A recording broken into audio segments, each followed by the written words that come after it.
UP के गाजीपुर के D'Elia Yadav बस्ती में न कभी ऐसा हुआ था, न कभी किसी ने कल्पना किया था। एक बेटा, वो भी इकलौता, अपने माँ-बाप और सगी बड़ी बहन की निर्ममता से हत्या कर देगा। कुछ ऐसा ही हुआ रविवार की दोपहर। उस समय हुआ, ये घटना पूरी हुई जब गांव में सब कुछ सामान्य था। लोग अपने घरों में बैठे थे तो कुछ लोग खेतों में काम कर रहे थे। इधर पिता और बेटा आपस में एक छोटी सी बात को लेकर खुन्नस खाए बातचीत कर रहे थे। वो ये स्थान है जहाँ बेटा अभय उर्फ बुट्टन अपने पिता शिवराम से बातचीत कर रहा था। वो बातचीत सामान्य बातचीत थी। पहले अभय का आरोप था कि पिता ने अपने 1 महीना पहले सगी बहन कुसुम के लिए जो है 12 बिस्वा जमीन रजिस्ट्री कर दिया था। इसी बात को खुन्नस खाए अभय लगातार अपने पिता से झगड़ा कर रहा था। हुआ कुछ ऐसा कि दोपहर में ये आप देख सकते हैं, ये जगह है जहाँ उसकी माँ और जमुनू देवी और अभय की पत्नी यहाँ पे गोबर की लिपाई कर रही थी। ये वह स्थान यही है जहाँ पे सास बहू दोनों आपस में लिपाई कर रहे थे और कुसुम को जमीन लिखे जाने का बहू भी अपने विरोध को सास से दर्ज करा रहे थे। इसी बीच बात बढ़ती है और सामने आप देख सकते हैं जो रास्ता है, हम आपको ले चलते हैं, रास्ते को भी दिखाते हैं, जहाँ से कुसुम लगभग 12 बजे जो मेडिकल चलाती है, उसकी दो पहली जो शादी होती है वो टूट जाती है, फिर दूसरी शादी होती है वो भी टूट जाती है। उस समय जो कुसुम का भाई अभय था, वो लगातार बहन के साथ खड़ा था और पिछले 7 सालों से कुसुम इसी छप्पर में रहकर माँ-बाप की सेवा करती थी। बताते हैं कि कुसुम 12 बजे जैसे ही इस रास्ते से आती है, वो हेलमेट लगाए होती है। इधर पिता पुत्र में अनबन चली रहती है। बहन को देखने के बाद अभय जो है इतना आग बबूला हो जाता है कि वो कुल्हाड़ी घर से उठाता और कुसुम को लेकर दौड़ा लेता है। दौड़ाने के बाद कुसुम, यही वो स्थान है जहाँ से कुसुम भाई को हाथों में कुल्हाड़ी देखती है और भागने लगती है। तो कुसुम यहीं पे जो है अभय कुसुम की हत्या कर देता है। बताया जाता है कि अभय ने, जो पोस्टमार्टम रिपोर्ट आई उसके मुताबिक अभय ने कुसुम पर 9 वार करता है। लगातार 9 वार होने के बाद कुसुम की वही मौत हो जाती है। वो हेलमेट लगाए रहती है। वो उसी में कुसुम के ऊपर ताबड़तोड़ हो रहे कुल्हाड़ी से हमले के बाद पिता शिवराम भी इसी रास्ते से दौड़ के आते हैं और यहाँ पहुँचते पहुँचते अभय के कुल्हाड़ी के सामने वो भी पड़ जाते हैं और जिनको अभय जो है लगातार 5 वार करके मौत की नींद सुला देता है। बेटी फिर पति की मौत के बाद मचे चीख पुकार से माँ भी सामने आती है। माँ इसी यहाँ से जैसे निकलती है, यहाँ पे यहीं पहुँचती है। यहीं पे जो है अभय अपनी माँ को भी कुल्हाड़ी से लगातार 3 वार करके मौत की नींद सुला देता है। फिर माँ, बहन, फिर पिता और माँ की हत्या आप देख सकते हैं कि दोनों की दूरी महज 15 फीट की है। जैसा कि आप बता दें आपको कि माँ की लाश यहाँ मिलती है, 5 फीट की दूरी पर पिता की लाश यहाँ होती है, फिर 10 फीट की दूरी पे जो है बहन की लाश पड़ी होती है। ये सब नज़ारा देखने के बाद चीख पुकार में गांव के लोग भी देखते हैं, लेकिन वो डर के कारण इतना साहस नहीं कर पाते कि वो कुछ बोल सके। इसका फायदा उठाते हुए आरोपी अभय अपनी पत्नी और बच्चे को लेकर इसी रास्ते से होते हुए निकल जाता है।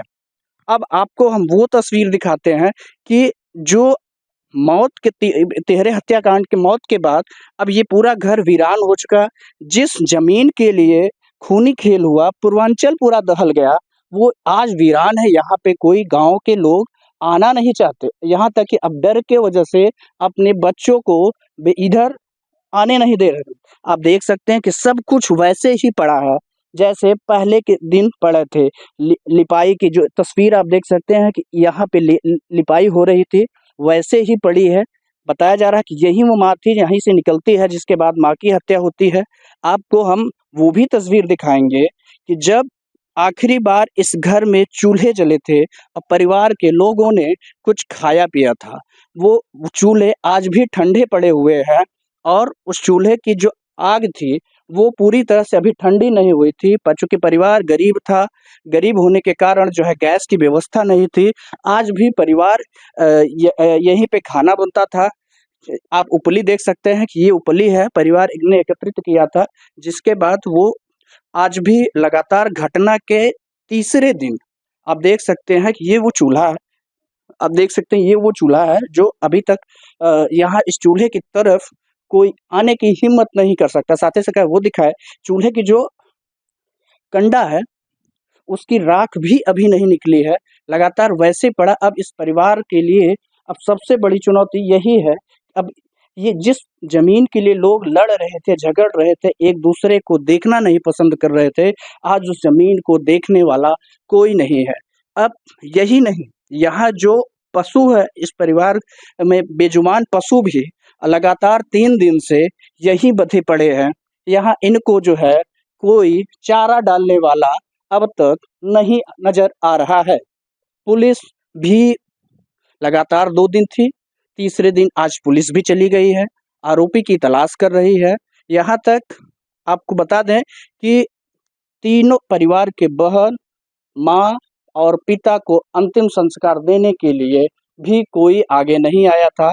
तमाम प्रयास के बाद 24 घंटे बाद किसी तरीके से पंचनामा कराने के बाद पुलिस ने शव का पोस्टमार्टम कराया था, जिसके बाद काफ़ी प्रयास के बाद ससुराल पक्ष के जो शिवराम हैं, उनके ससुराल पक्ष के लोग आगे आए और उनके साले ने सभी का अंतिम संस्कार भी किया।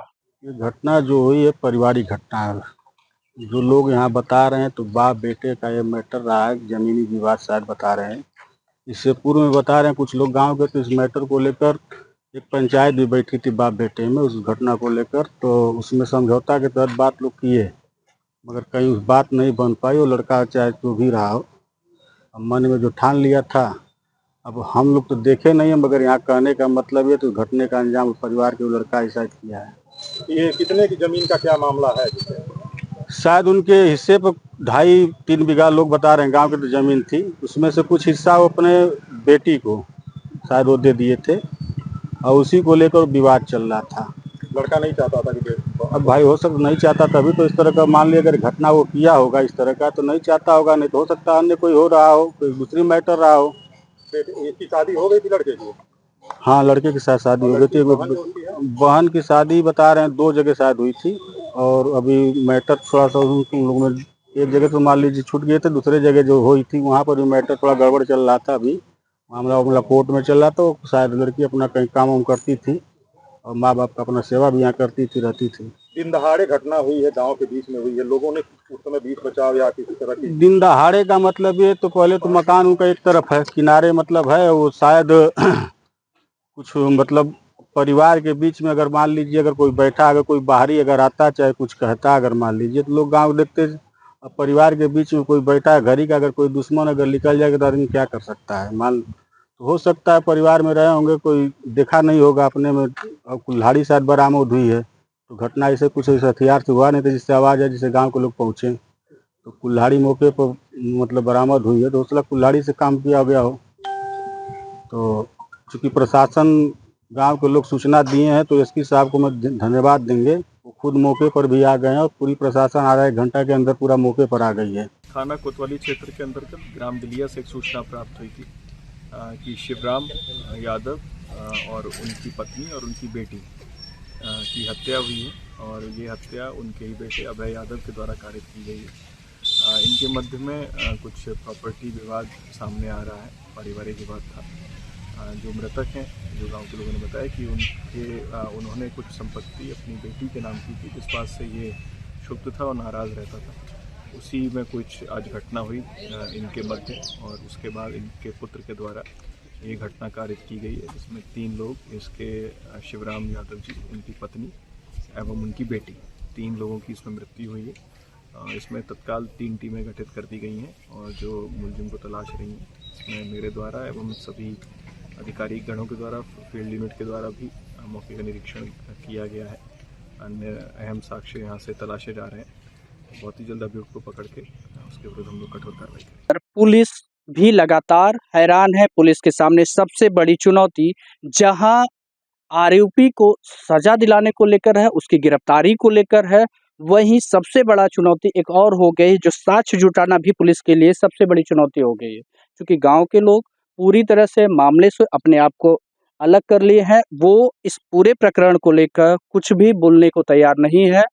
वो जबकि हकीकत कुछ और है। लोग वारदात के समय कुछ लोगों ने देखा भी, लेकिन उनका जो है पूरे प्रकरण से एकदम किनारा है। वो कुछ भी बोलने को तैयार नहीं है, जो पुलिस के लिए सबसे बड़ी चुनौती। हालांकि पुलिस ने आरोपी की गिरफ्तारी के लिए लगातार दबिश दे रही है, बीटीएस से लेकर सर्विलांस की मदद ली है और आरोपी की जो ससुराल है, ससुराल पक्ष के संबंधी जो रिश्तेदारी है, वहाँ भी लगातार दबिश दे रही है, लेकिन अब तक कोई सफलता हासिल नहीं हो पाई है। आपको बताना चाहिए कि ये वही स्थान है जहाँ पे भाई अभय ने अपनी बहन कुसुम की 7 बार जो है कुल्हाड़ी से काट कर, वार कर हत्या कर दिया था।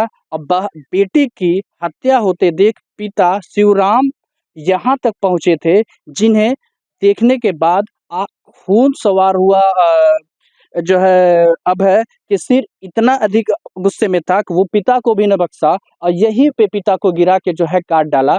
पति के कटने पे लगातार बेटे के ही हाथों वार होते देख पत्नी जमुनी देवी लगातार हाँफते हुए, चिल्लाते हुए, रोते हुए दौड़ी। यहीं वो गिर पड़ी और निर्दयी बेटी ने क्रूरता के साथ उन्हें भी काट के मौत के घाट उतार दिया। वो जमीन आपको हम दिखाएंगे, वो यही खेत थी, यह खेत है जिसे अब आरोपी अभय के पिता ने 1 महीने पहले अपनी बेटी को रजिस्ट्री कर दिया था। वो इसे लेकर आक्रोशित हो गया था और आक्रोशित होने के बाद जो है लगातार अपने पिता से उलझ गया था, लगातार झगड़े भी करता था। जैसा कि ग्रामीण भी बताया कि पंचायत भी हुई, वो दोनों पक्षों को समझाने का प्रयास भी किए, लेकिन बात नहीं बन पाई और आखिरकार खून सवार हुआ बेटे के सिर और उसने कुल्हाड़ी से ही अपने पिता, माता और बहन की निर्दयता से हत्या कर दिया। क्रूरता से किए गए इस पूरी वारदात से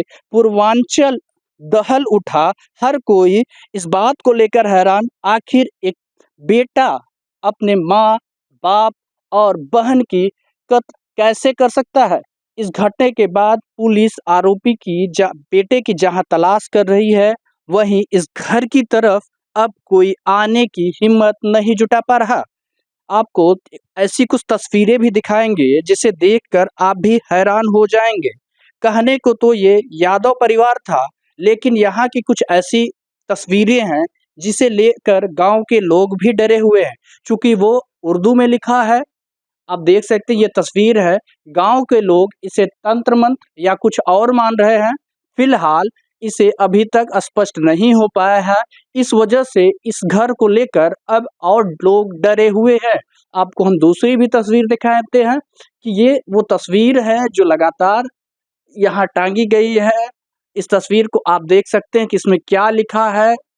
देखने में तो शेर जैसा लगता है, लेकिन उसमें जो लिखावट है वो कुछ अलग ही लिखी गई है। इस तस्वीर को देखने के बाद गांव के लोग और डरे हुए हैं। आपको ये भी दिखाएं कि यहाँ के जो खिड़कियां हैं, खिड़कियों पर भी जो है अलग तरह के शब्द लिखे गए हैं, जैसा कि हम पढ़ पा रहे हैं कि ये लिखा हुआ है खिड़की के सामने किसान चौखट। आप देख सकते हैं कि यह किसान चौखट, यहाँ सारे सामान पड़े हुए हैं। इन देवी देवताओं के भी तस्वीर है, पूजन सामग्री है, लेकिन और खाने की भी सामग्री है। आप देख सकते हैं ये सब सामने रखे हुए हैं। कि कुल्हाड़ी भी यहाँ पे और रखी हुई है। ये आप देख सकते हैं कि एक कुल्हाड़ी और रखी हुई है। ये इसके माने माना जा सकता है कि कुल्हाड़ी इस परिवार के पास जो है 1 से 2 या कुछ और भी हो सकती हैं। आपको और भी कमरे दिखाते हैं कि ये वो कमरा है जहाँ जो है ये सारे सामान सड़ रहे हैं। आप देख सकते हैं कि प्याज वगैरह जितने हैं सब सड़ रहे हैं। यहाँ पे परिवार सोता था। यहाँ पे सोता जो तस्वीर कपड़े रखे हैं, इसे देखने के बाद मोबाइल के चार्जर हैं, इससे स्पष्ट होता है कि अभय ही इस कमरे में रहता था। यहाँ पे उसके परिवार के जैसे कि किताब रखी, यहाँ बच्चे वगैरह रखे होंगे, एक तस्वीर है, आप देख सकते हैं कि ये तस्वीर है। अभी ये स्पष्ट है, माना जा रहा है कि ये अभय की पत्नी और बच्चों की तस्वीर हैं और इसके अलावा जो है आप देख सकते हैं कि यहाँ चारा रखा है। आप साथी से कहना चाहेंगे वो दिखाएँ कि ये चारा है, बावजूद इसके जो है पशुओं के लिए पशु भूखे-प्यासे पड़े हुए हैं। आप देख सकते हैं कि आपको हम दिखाना चाहेंगे कि वो ताले लगे हुए हैं, ये एक यहाँ पे है, सब घर के सारे सामान पड़े हुए हैं। पशु जो है भूखे प्यासे यही पड़े हुए हैं। आप देख सकते हैं कई दिनों हो चुके हैं कि पशु अभी तक खा नहीं। वह मानव को देखने के बाद ये चारे के लिए जो है आवाज़ लगाते हैं और हम आपको ये दिखा सकते हैं कि लगातार ये बारिश हो या कुछ हो, पशु इसी में पड़े हुए हैं, पशु भूखे भी हैं। हम आपको वो भी दिखाते हैं कि हर चौखट पे जितने लिखे हैं, इस चौखट पे भी जो है लिखा हुआ है किसान चौखट। आप देख सकते हैं किसान चौखट लिखा हुआ है। अगर आप ये वीडियो YouTube पर देख रहे हैं तो हमारे चैनल को सब्सक्राइब कर बेल आइकन दबाएं और Facebook पर देख रहे हैं तो हमारे पेज को लाइक करें।